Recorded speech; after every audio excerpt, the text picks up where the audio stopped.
মাসে মাত্র ৪,০০০ টাকায় সংসার চালানো সম্ভব নয়, কিন্তু এই অসম্ভবকে সম্ভব করার জন্য দরকার শুধু বুদ্ধি আর পরিকল্পনা। নমস্কার বন্ধুরা, রিমি লাইফস্টাইল চ্যানেলে আমি রিমি আবারও চলে এসেছি নতুন একটা ভিডিও নিয়ে তোমাদের কাছে। আশা করি দূরে কাছে যে যেখান থেকে ভিডিওটা দেখছো সকলে ভালো আছো, আর তোমাদের ভালোবাসায় আমিও খুব ভালো আছি। বন্ধুরা, আজকের ভিডিওটা শুরু করলাম এই ছাদ থেকেই। দেখো, সকালে উঠে একটু জামা কাপড়গুলো তাড়াতাড়ি করে কেচে ফেলছি। ছাদে গাছপালা ভর্তি, আসলে মন্দির ঘরের ছাদে না কাজ হচ্ছে, তার জন্য এই সমস্ত গাছগুলো এখানে রাখা হয়েছে। তাই ভাবলাম একটু আগে জামা কাপড় মিলিয়ে নিই, তারপরে গিয়ে গাছগুলোকে দেখব। এরপরে যখন মন্দিরটা ঠিকঠাক হবে না, তখন এগুলোকে সুন্দর করে সাজিয়ে রাখা হবে। যাই হোক, সকাল সকাল কাজ তো শুরু করে দিয়েছি, রান্নাবান্নাও বাকি আছে। তাই ভাবলাম আগে জামা কাপড়গুলো কেচে দিয়ে নিই, তারপরে গিয়ে মোটামুটি বাকি যে কাজগুলো সেগুলো করে ফেলবো। কানে আমার কাছে কি বলতো, জামা কাপড় কেচে ধুয়ে দিয়ে ছাদে মিলে দিয়ে আসলে তাড়াতাড়ি কাজটা হয়ে যাবে এবং জামা কাপড়গুলো তাড়াতাড়ি শুকিয়ে যাবে, সেই ভাবি। তাই জন্য এই কাজটাই খুব তাড়াতাড়ি করি। আর যদি মনে করি আজকে ধোবো না, আর দেরি করে যদি ধোয়া পড়ে, তাহলে না জামা কাপড় শুকায় না, আর তাতে কেমন একটা যেন লাগে আমার। তাই ভাবি যখন কাচতেই হবে তাড়াতাড়ি কেচে শুকে দেওয়াটাই ভালো। তাই জন্য জামা কাপড় শুকা দেওয়া হয়ে গেছে। এবার একটু গাছগুলোকে দেখি, এগুলোর যত্ন করা হবে একটু মন্দিরটা ঠিক হোক তারপরে। না এদিক ওদিক সরাতে গিয়ে না গাছগুলো একদম ভালো নেই। তাই ভাবছি একটুখানি এখন একটু দেখে রাখি কোন গাছটা কোথায় তুলে রাখবো, কোন গাছটা কোন টবের মধ্যে ঠিকঠাক করে বসাবো। এবার একটু সুন্দরভাবে একদম মন্দিরের উপরে গাছগুলো লাগানো যাবে। মিস্ত্রিরা কাজ করছে সেইভাবেই প্ল্যানিং মাফিক বলা হয়েছে যেন গাছ লাগানোর ব্যবস্থা রাখে। ছাদের উপরে যদি একটু কৃত্রিমভাবে গাছ লাগানোর ব্যবস্থা থাকে না, 12 মাস ফুল কিন্তু ছাদের মন্দির ঘরের ছাদের থেকেই হয়ে যাবে। আর টুকটাক তো সবজি আমাদের বাড়িতে চাষ হয়েই থাকে, তার জন্য দেখছিলাম আর বলছিলাম এই অ্যালোভেরা গাছটা দুটো না একটা টবের মধ্যে ভাবছি এবার একটাকে তুলে আরেকটা টবের মধ্যে রাখবো।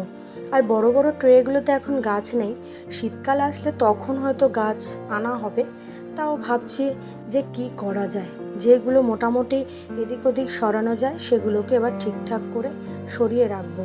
আর কি বলতো, এবার না অনেক জংলি গাছও লাগানো থাকতে থাকতে লাগানো হয়েছে। তাই ভাবছি এবার এই কোনগুলোকে ফেলবো আর কোনগুলোকে এবার গুছিয়ে গাছিয়ে রাখবো। আসল কথা, বাড়ির এই কাজগুলো করতে আমার বেশ ভালো লাগে, কিন্তু সত্যি কথা যখন এই গাছগুলো লাগিয়ে যখন ফলন হয় না, তখন কিন্তু আরও বেশ ভালো লাগে। আর যদি হয় ফুল গাছ, যে ফুল গাছের যত্ন নিয়েছি, সুন্দর ফুল ফুটেছে, দেখতে কিন্তু অসাধারণ লাগে। কি আর করব, তাই দেখে ঠেকে এবার জিনিস জায়গায় রেখে দিচ্ছি।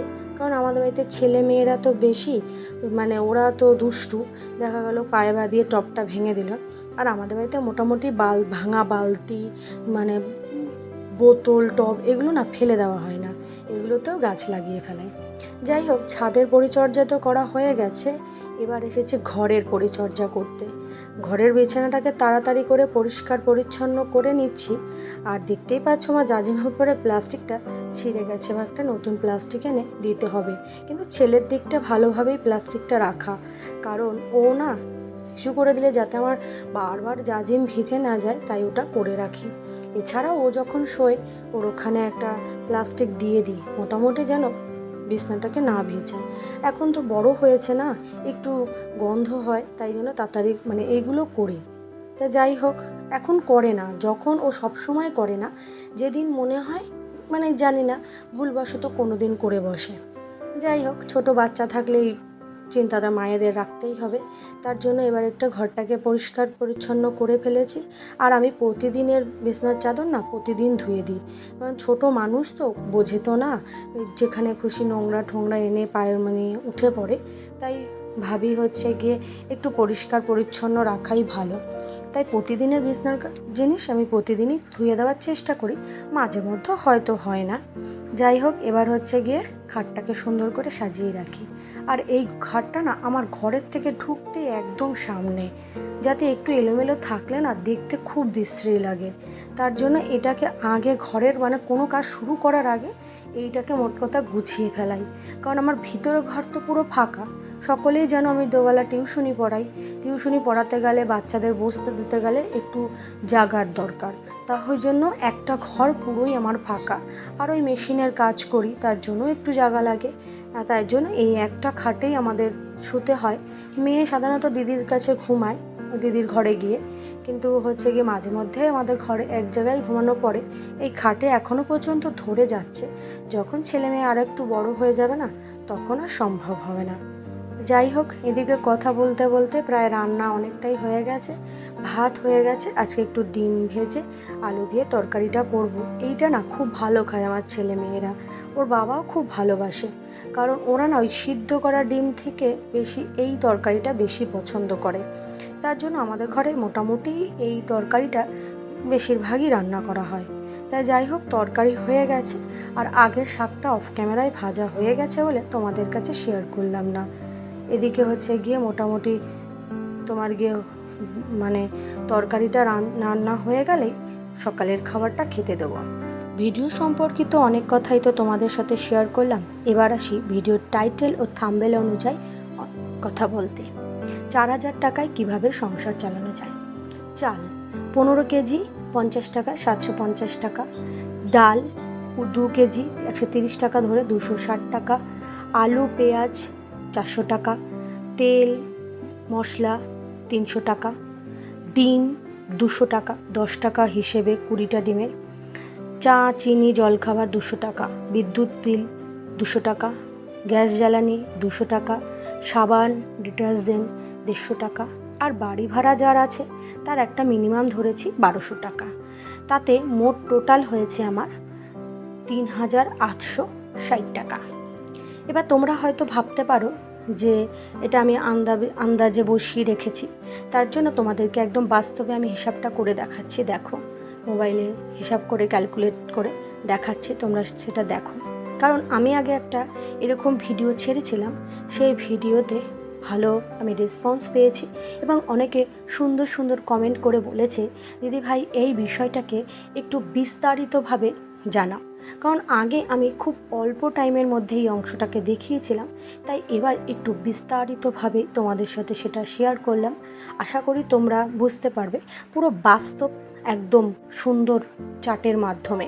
এটা বলতে পারো একদম বাস্তব বাজেট। এই বাজেটটা যদি তোমরা ফলো করো তাহলে অভাবের সংসারও সুন্দরভাবে চলে যাবে। এছাড়াও যারা মানে খুব ব্যয় করো তাদেরও কিন্তু এই চার্টটা ফলো করলে তাদেরও সংসারে কিছুটা টাকা সঞ্চয় হবে। বেশি টাকাও তোমরা অনেকে সঞ্চয় করতে পারবে। যাদের বাড়ি ভাড়া লাগে না তাদের সেই টাকাটা থেকে যাবে। দেখো, এবার 4,000-এর থেকে আমি এই যে মোট টাকাটাকে, যে খরচের টাকাটা, সেটাকে বিয়োগ করে নিচ্ছি। তাতে প্রায় 140 টাকা থেকে যাচ্ছে। এই 140 টাকা তুমি সঞ্চয়ও করতে পারবে। এর মধ্যে তুমি জরুরিকালীন হিসাবে 40 টাকা কখনো খরচ হতে পারে, কখনো নাও হতে পারে। তাহলে এই যে সঞ্চয়, এই সঞ্চয়টাই কিন্তু তোমার ভবিষ্যতে কাজে লাগবে। এইভাবে একদম স্মার্ট, তারপর বলতে পারো বাস্তব বাজেটের মাধ্যমে তুমি যদি তোমার সংসার চালাতে পারো না, তাহলে 4,000 টাকায়ও তোমার সংসার সুন্দরভাবে চলবে। এদিকে কাজ করছিলাম বন্ধুরা, সে যে কি বলবো, কাজ করতে করতে একটা বড় অ্যাক্সিডেন্ট হয়ে গেছে। ইস্ত্রিটা পেস্টিংয়ের উপর চাপাতে গিয়ে আমি আমার হাতে চাপিয়ে ফেলি। আর ইস্ত্রিটা এত পরিমাণে গরম ছিল, দেখো কিভাবে ঠোসকা পড়ে গেছে। ইস্ত্রির মাথাটা যেভাবে বসেছে ওইভাবেই ঠোসকাটা পড়েছে। যাই হোক, কাজকর্ম সেরে না, সে আগের দিনে একটু ঠাকুর দেখতে গিয়েছিলাম, সেগুলোটা তো তোমাদের সাথে শেয়ার করা হয়নি, তাই একটু শেয়ার করছি। আমার সমস্ত প্যান্ডেলের মধ্যে থেকে এই প্যান্ডেলটা বেশ ভালো লেগেছে। 1 নম্বর হচ্ছে ফাঁকা আর খুব সুন্দর, দেখো খুব সুন্দরভাবে করেছে, তাই একটু ভাবলাম তোমাদের সাথে শেয়ার করি। কালী পুজোয় আমি বেশি ঠাকুর দেখতে যাইনি, যেহেতু আগের দিন বকখালি ঘুরতে গিয়েছিলাম, তার জন্য হচ্ছে গিয়ে একটা প্যান্ডেল দেখাচ্ছি। আর 2-1টা প্যান্ডেল দেখেছি, সেগুলো আর না ইচ্ছা করলো না ভিডিও করতে। এটা ভালো লাগলো, ফাঁকা আছে, কেউ তাড়া দিচ্ছে না, তাই ভাবলাম এটা ভিডিও করি। যাই হোক বন্ধুরা, কথা বলতে বলতে ভিডিওর একদম অন্তিম পর্যায়ে চলে এসেছি। আশা করি ভিডিওটা তোমাদের ভালো লাগবে। আর নতুন বন্ধু যারা ভিডিওটা দেখছো, ভিডিওর কোনো অংশ কোনো কথা যদি ভালো লাগে তাহলে লাইক সাবস্ক্রাইব করে পাশে থেকো। আর পুরনো বন্ধুদের জন্য রইল অনেক অনেক ভালোবাসা। আর এই যে টিফিন তৈরি করতে করতে আজকের ভিডিওটা শেষ করলাম। সকলে ভালো থেকো, সুস্থ থেকো, টাটা।